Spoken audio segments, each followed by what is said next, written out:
Many employees of the Lao National Unexploded Ordnance Program, or UXO Lao, have lost their jobs because of a lack of funding for UXO clearance operations. Deputy Minister of Foreign Affairs Saleumsay Kommasith told the media at a meeting of the UXO Trust Fund Steering Committee on Friday that 500 of the over 1,200 employees are being laid off. According to him, many employees of the Lao National Unexploded Ordnance Program, or UXO Lao, have lost their jobs because of a lack of funding for UXO clearance operations. He said, these employees are having to leave UXO Lao because there is no money to pay them. According to the meeting, on the 4th anniversary of the entry into force of the Convention on Cluster Munitions last August, it was reported to international donors that UXO Lao would face shortages in funding and contributions towards the clearance of unexploded ordnance from contaminated areas by the end of last year. International donors were requested to provide more funds to UXO bodies in Laos, so clearance work could continue in the provinces.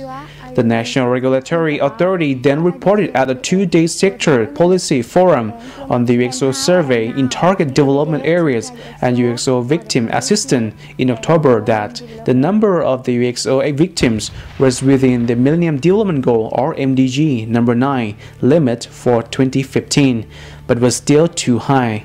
Many people are still being killed or injured by the deadly devices each month.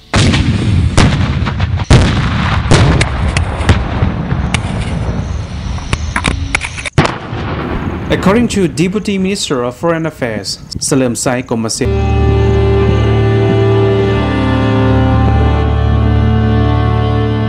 it was a challenge to source more funding from international donors for clearance operations.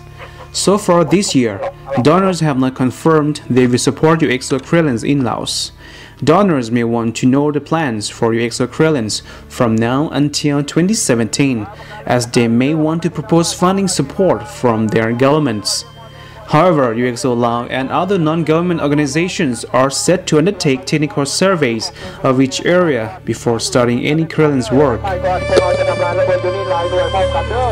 It is hoped these surveys will show which areas of land need to be cleared and which others are free of UXO.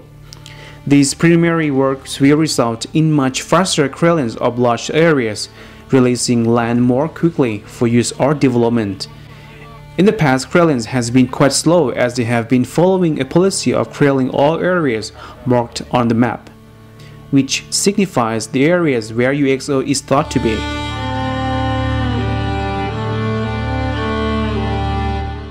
According to the National Regulatory Authority last year, over 44,000 hectares of land have been cleared since 1996. Up to 37% of the country's total land area, about 87,000 square kilometers, may be contaminated with various types of UXO.